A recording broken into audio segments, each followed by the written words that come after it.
Hi hello అండి, ఎలా ఉన్నారు? బాగున్నారా? Welcome to my channel. ఈరోజు మళ్ళీ చికెన్ అయినా అనకండి.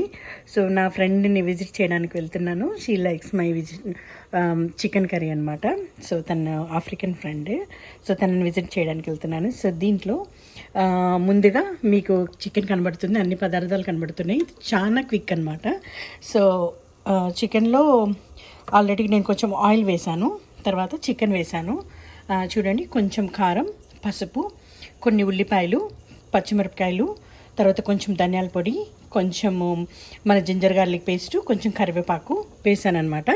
సో చికెన్, కారం, పసుపు, ఉల్లిపాయలు అంటే మన ఉల్లిగడ్డలు కొంచెం కట్ చేశాను, మళ్ళీ తర్వాత పచ్చిమిర్చి కట్ చేశాను, తర్వాత ధనియాల పొడి, తర్వాత కొంచెం మనం జింజర్ గార్లిక్ పేస్టు, ఎల్లిపాయ అల్లం పేస్ట్, తర్వాత కరివేపాకు వేసాను. సో దాంతోపాటు ఒక కప్పు, ఇది ఒక చికెన్ అనమాట. ఇది హోల్ ఒక చికెన్ అండి, ఇది హోల్ ఒక చికెన్. దానికి సో ఈ విధంగా సో దీన్ని యాడ్ చేసేస్తున్నాను అనమాట. సో దీన్ని ఇప్పుడు కలిపేసి కుక్కర్ మూత పెట్టేసి ఒక 3 విజిల్స్ రానిస్తాం. సో ఇప్పుడు దీన్ని కలిపేస్తున్నాను, మొత్తం నీట్గా మంచిగా కలిపేసుకోవాలి. కొంచెం ఇలా బాగా కలిపేసుకొని ఆల్రెడీ మనకి విజిల్స్ వచ్చినప్పుడు ఇదంతా మిక్స్ అయిపోయి ఉడికిపోతుంది. సో ఏమీ నష్టం లేదు. సో జస్ట్ చికెన్ ఫ్రెష్గా కడిగేసుకొని దీంట్లో ఇట్లా వేసేసుకుంటే సరిపోతుంది. సో దీన్ని ఇలా మనం మూత పెట్టేసుకొని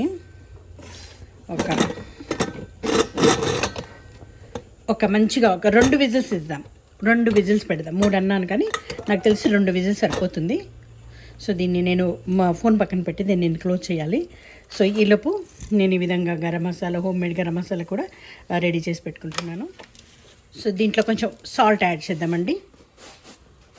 సో ఇప్పుడు ఈ విధంగా మూత ఫిక్స్ చేసి విజిల్ పెట్టేశాను. దెన్ ఇప్పుడు కొంచెం మంటని మీడియం టు కొంచెం హై ఫ్లేమ్లో, మరీ హై ఫ్లేమ్ కాదు, మీడియం టు హైలో, ఇది హై అండి. సో ఇది ఇక్కడ మీడియము. సో మీడియం టు హైలో లేకపోతే మీడియం అలా పెట్టేసి మనం ఒక 2 విజిల్స్ వచ్చినాక స్విచ్ ఆఫ్ చేద్దాం. ఇది విజిల్ వస్తుందండి చికెన్ది. మనం చికెన్ పెట్టాం కదా, ఫస్ట్ విజిల్ వచ్చింది. సో ఇంకొక విజిల్ వచ్చినాక బంద్ చేస్తున్నాం. చూడండి, చికెన్ ఎంత చక్కగా ఉడికిందో. చికెన్ మీకే తెలుస్తుంది. సో ఇప్పుడు దీంట్లో నేను గ్రైండ్ చేసి పెట్టుకుని, ఇది కోకోనట్. ఇప్పుడు ఇందులో కొంచెం గరం మసాలా, చూడండి నేను ఇప్పుడు గ్రైండ్ చేసి పెట్టుకున్నాను కదా, ఆ గరం మసాలా అండి. ఇదిగోండి గ్రైండ్ చేసి పెట్టిన గరం మసాలా. సో గరం మసాలా కూడా వేసి సో మంచి చక్కగా కలిపేసి స్టవ్ ఆన్ చేద్దాం, మీడియం ఫ్లేమ్లో పెడదాం.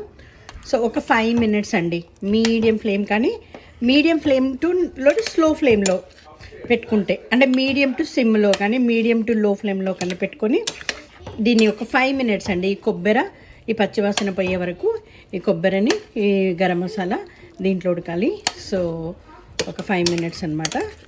ఈ కర్రీ చాలా టేస్ట్ ఉంటుంది, సో మీకు ఉప్పు, కారం ఇంకేమైనా మీకు ఇందులో పడతాయి అనుకుంటే మీరు యాడ్ చేసుకోండి. సో నాకు సరిపోతుంది, అందుకోసం నేను ఏం యాడ్ చేయట్లేదు. సో మీరు అన్ని ఉప్పు, కారం చూసుకొని చక్కగా మరి యాడ్ చేసుకోండి. ఒక 5 మినిట్స్ ఇలానే సిమ్లో పెట్టేస్తే చిక్కటి గ్రేవీతో కూర రెడీ అయిపోతుంది. చాలా టేస్టీ ఉంటుంది ఈ కర్రీ. ఇదిగోండి 5 మినిట్స్ అవుతుంది కదా, చూడండి చికెన్ చిక్కపడింది, దగ్గరికి అయింది. చూద్దాం ఎంత మంచిగా సాఫ్ట్గా ఉడికింది. గ్రేవీ కూడా చాలా చూడండి చిక్కపడింది. ఇంకా మనం స్టవ్ ఆఫ్ చేసినాక కూడా ఇది ఇంకా చిక్కపడుతుంది. సో నేను స్టవ్ ఆఫ్ చేస్తున్నాను.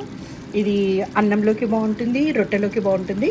సో మా ఫ్రెండ్ వాళ్ళు కొంచెం స్పైస్ తక్కువ తింటారు కదా, అందుకోసం నేను స్పైస్ తక్కువ వేసాను. సో మీరు వండుకుంటున్నప్పుడు మీకు కావలసినంత కారం, ఉప్పు, మసాలా యాడ్ చేసుకోండి. చాలా త్వరగా అయిపోతుందండి. థ్యాంక్స్ అండి. Thanks for watching. Please like, share and subscribe. God bless you.